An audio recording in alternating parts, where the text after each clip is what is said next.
I wanted to take a moment and position us exactly where we are in this wonderful annual theme that is rising higher, growing deeper.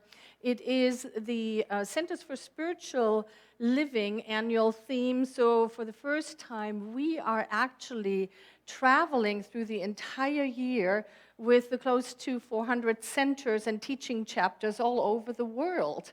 And how has it been going so far? What are you thinking? Yeah? Yeah. I especially like it when we are traveling and we go to a different center and they find themselves kind of in the same area that we are. So we are in a new month, and the theme for April is Fertilizing Our Future. Now, very seldom have I received so many one-liners about fertilizing our future. So I thought I would just share them here. Thank you for sending them to me so we get it out of the way. Don't worry, even the stinkiest fertilizer yields the sweetest flowers. Somebody said, if you're knee-deep in fertilizer, take heart. It means you're cultivating something big. And then, of course, the reminder that the lotus doesn't just survive the mud, it thrives in it. Now, all of these one-liners are very, very great when we find ourselves in what we call the mud. Please do not send them to somebody who's actually in it. Not helpful.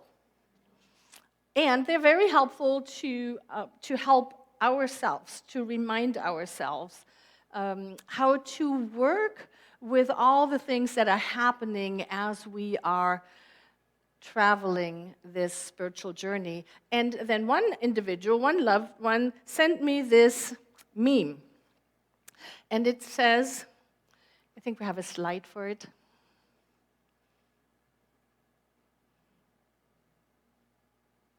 Maybe? Maybe not. There it is. So it's from The Office. So when people travel to the past, they worry about radically changing the present by doing something small. And then he says, few people think that they can actually change the future by doing something small in the present. Yes. But we are those few people, right? We understand that. We understand that if we make a change now, here, it has an impact on our individual futures. And so that brings me to my talk title, Enriching Our Soil of Possibilities. And the recommendation is this wonderful book, Who, by show of hand, and maybe online you can put it in the chat, who has heard about this book, Atomic Habits? Okay. And keep your hand up if you actually read it. And then keep your hand up if you applied some of this wisdom in your daily life. Great. That was actually very nice. Very consistent. This is a fabulous book. If you have not had the chance to see, to spend time with this, let this be your third reminder. You know how we always say there are always 3 reminders. By the time you hear about it the third time, you have to get it. Let this be your third reminder. Atomic Habits. It is a wonderful book that helps us to realize that as we change and shift our habits ever so slightly, it has a huge impact on our individual future. And what we have found that most people find a teaching like this, like the science of mind, because they're yearning for an empowerment teaching, for something they can grab a hold on and to change whatever part of their life they would like to have an even better experience in. I know that has been my story. When I found this teaching, I was looking for having a different experience. And so I really resonate with this book and all the good stuff that is in it, and that it helps us to make individual small shifts and small changes now to have a different trajectory.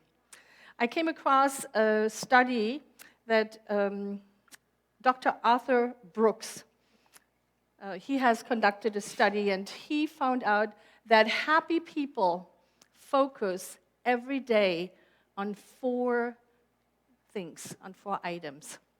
Now, the first one is faith. It can be faith, or it can be life philosophy. The invitation every day to lean into that which is greater than we are. We can get that by reading sacred texts, or by listening to someone, or by praying, being in meditation. We can also get this through being in nature without devices, right? Being in nature and being present to nature and allowing the patterns of nature to inform us. Every day, he said, happy people give themselves to an experience where they feel that the universe is vast and we are little. We are part of it. So that's the first one. Faith. The second thing to focus on is family, that mystical bond. Now, this can be that it is in your family of origin, or perhaps it is in your choice family. But it is those relationships where you know that you have a connection that is hard to explain, but you feel it, you know it. For many, it is to just hear the voice of that person gives us immediate calmness, spaciousness within. Every day, connect, send a text, speak to them, allow yourself to be touched in that mystical way. The third thing is friendship. Friendship, and what is really important here is to have friends and spend time with individuals that are not beneficial to us. And what I mean by that, it's not those utilitarian relationships. Oh, if I'm becoming friends with that person, I get this. You know what I'm talking about? Sometimes we get into a little hot water with that. What is important, as Dr. Arthur found, it is important that these friendships are absolutely based on love. Just on love. So take a breath. I invite you to think about who are those friends in your life where you have that heart-to-heart connection. Many of them we find in community. And I had the greatest aha this week. Last weekend, I spent some time with Reverend Michelle Madrano, who we went to Yuma for the installation of the senior minister there. And as many as you know, Reverend Michelle used to be the senior minister here. And we became good friends. And I remember during that time, we always made it a point when we would see each other, we would identify how we're going to relate to each other in that conversation, in that outing, if it wasn't obvious. We would say, hey, I'm really looking for my girlfriend right now. And then we would just be girlfriends with each other. Or, I'm going through stuff, I'm looking for my senior minister. And it would be very different. So I invite you to spend some time, think about that, how to gain clarity and how to cultivate relationships that are solely heart-based, not because we need something from the other person, just intrinsic value. And then the first part to think about every day is work. Work. And what's important around that is that we have to engage in the giving and receiving with life itself through means of work, by contributing something to the world. Those beloveds who are in that wonderful space of being retired, it does not exclude you. Rather than you have to find ways to daily lean into what is my gift to give? How can I provide value to the world? This might be in a very small, intimate circle, or it might be in a bigger circle. That doesn't matter. What matters is that you are experiencing the value that you give to the world. And so this study then points to us that gives us something very concrete, right?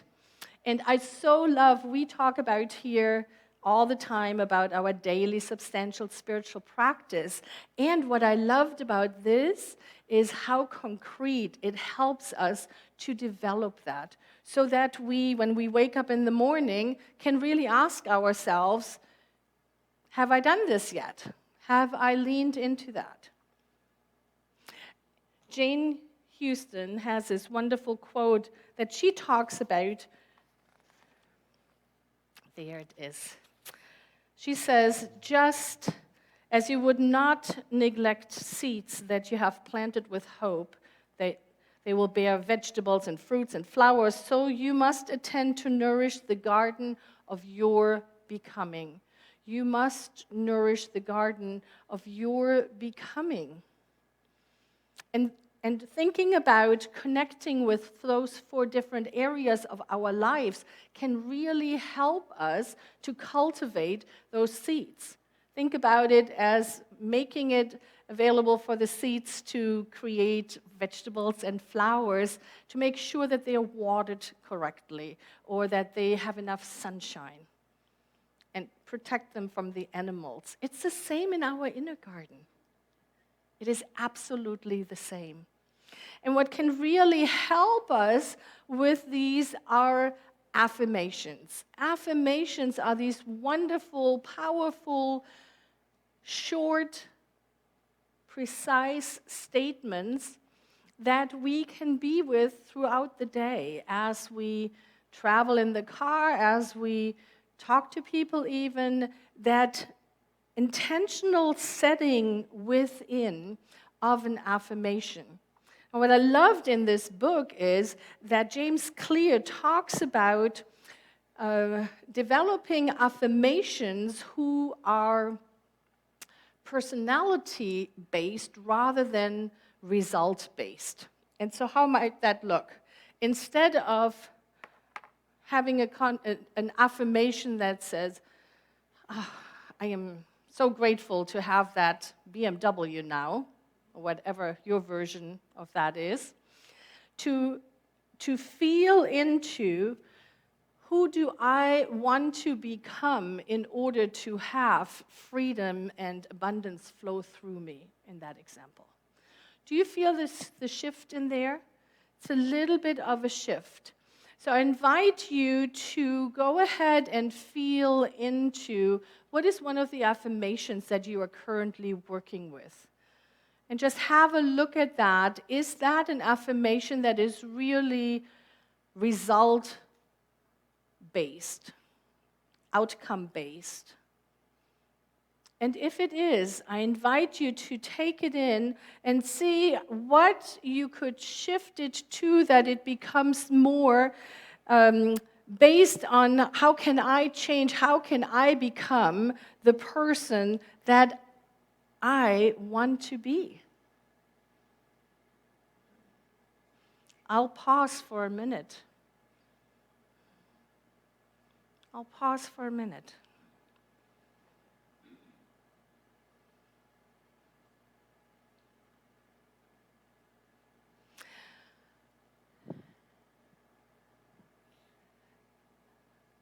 I have one affirmation I wanted to offer, one that worked for me. I'm going to come down here and we can read it together. And I invite you to change it so that it works for you. I am a person who lovingly tends to the seeds I have planted. Let's say that together. I am a person who lovingly tends to the seeds I have planted. Do you notice the difference there? We are not focusing on the fruits, the flowers, the vegetables, whatever we want to receive, but rather we are preparing ourselves to be a vessel for the good that is already everywhere present to come through and manifest for us, through us.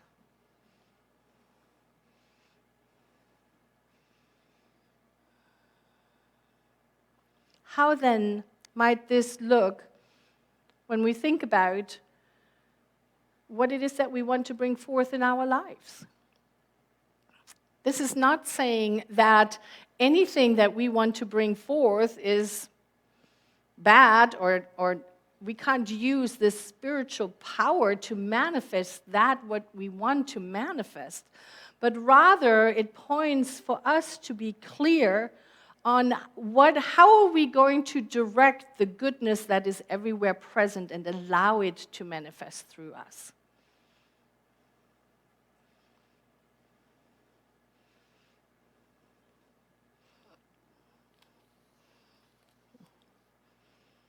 And we all have experience. It has happened, right? It has happened where we claimed our good and it made itself known. Some of us right here in the sanctuary, right here online, are currently on the mountaintop. You know what I mean by that? I'm thinking it, and God and behold, a minute later the phone is ringing. I would like to give you, oh, thank you. Right? That is how it feels when we are what I call being on the mountaintop. And I know that right here in this now moment, here in the sanctuary and online, we have beloveds who find themselves in the valley. In the valley where we are like, I'm not sure how I'm going to make it through this. Where we can't even have access to that which we know, which we knew for sure just a short while ago. That, beloveds, is the nature of life. That is what's happening. And so then I ask myself, how can I personally support myself when I find myself in the valley? How can I do that? And I want to offer you what I have found for myself. I have written a letter to myself, to the Karen who finds herself in a valley. And I wrote the letter when I was close to the mountaintop. Because nobody else can use words, phrases as powerfully as you can to inspire yourself, to lift yourself up when you find yourself in the valley. Have you ever noticed that? Inspirational quotes, great. Speakers who are touching your heart, great. Those moments where you find a way to be in connection with yourself when you were at a different part of the journey, priceless. Priceless. So if you are close to the mountaintop, here's my invitation. When you come home today, sit down and write yourself a letter. Dear beloved,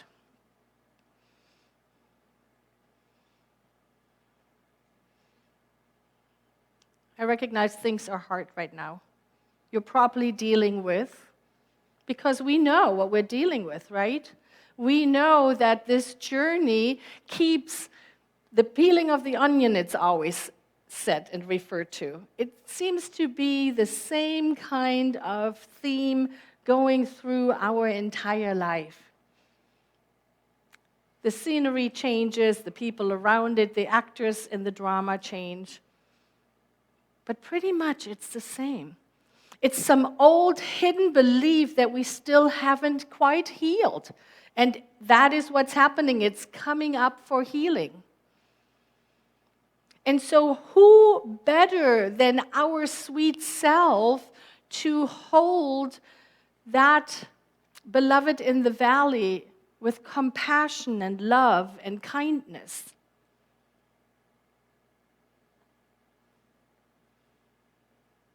Now you might say, well, Reverend Karen, what if I am not on the mountaintop, but I really would like to write that letter to myself? Great. We know that time is a human-made construct, right?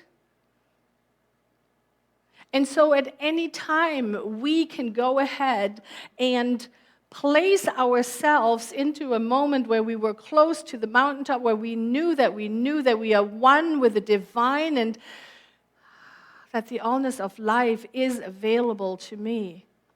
Even when I find myself in a valley right now, I can place myself there. Because that truth, beloved, never changes. It never changes. And so my invitation, if you find yourself close to a valley or in the valley, when you come home today, for you at home, just, in half an hour when this service is over, sit down. Write yourself a letter after you placed yourself in connection, channeled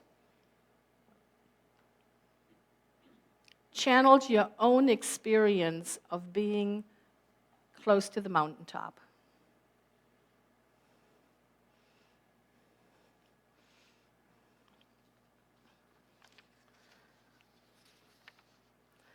One of the things that we know is that it is always the darkest a few minutes before the sun rises. It is always the hardest to trust that this too shall pass and we will come out of the valley. That is why it is such a blessing to have a community like the New Vision Center. Because at any one time, there are a lot of people who are anywhere on that journey. And it's just up to us to find them. I think we have a quote from Florence Scoffel Chin that says, "Every great work, every big accomplishment has been brought into manifestation through holding to the vision. And often, just before a big achievement comes apparent failure and discouragement." Let's breathe into that. She wrote this close to 100 years ago, and I do believe that that still holds true. It has been my experience on my spiritual journey. Ask yourself, has this been your experience? The moments where we were ready to give up, to feel like, oh, this is really not working. If we hung on, if we were inspired to continue, the sky opened up. Goodness was revealed.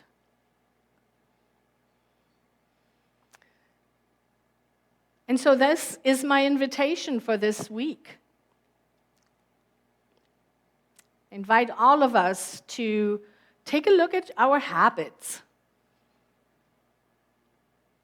How can we shift them ever so slightly to bring forth more happiness, more clarity, more joy onto this journey? Remember the 4 areas: faith, family, friendship, and work. Play with it. Do it for a month. See what happens. One other thing I wanted to bring in today, on April 22nd is Earth Day. And we have the privilege of being on 3 acres here at the Tatum campus. And I was thinking that I wanted to ask all of us, what are your ideas to do for Earth Day? What are you inspired to do? Our peace and meditation garden could use some love. We have the field we can utilize. What is it that inspires you to step into Earth Day? Would you do me a favor if you're inspired and send me an email or send me a text? Yes? Yes, yes. Let's do something. Let's create something together. Let's work together on that. And so the invitation is, write those letters to yourself. Support yourself. Hold yourself in love and compassion on this journey. And that, beloveds, is exactly what enriches the soil for our individual future. Thank you.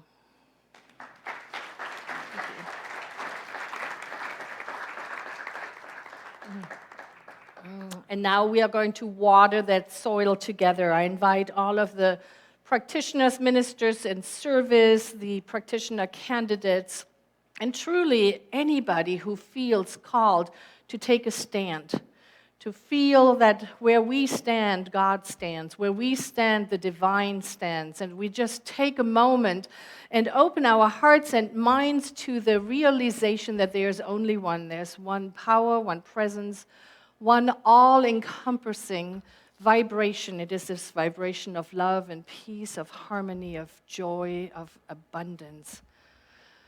How grateful I am. How grateful I am to know that as I claim these attributes of the divine, I am of them, for in the very center of my being, the divine is. And so as I lean into that which is greater than I am noticing the echo of love and peace right at the center of my being.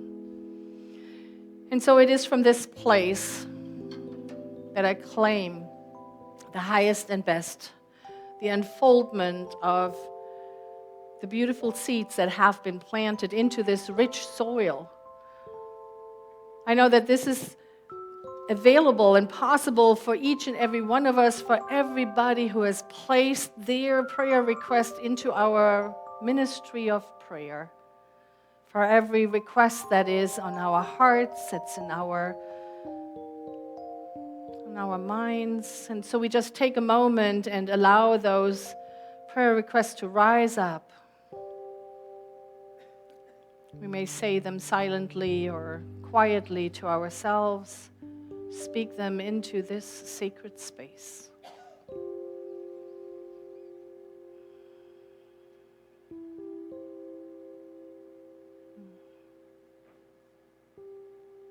And as we open our hearts to all the good to flow through us, as us, we know that without a shadow of a doubt, these prayer requests have already been made manifest in the mind and heart of the divine. They are already done. It is already so. And so there's nothing left to do but to claim this truth as we say together, and so it is. Amen.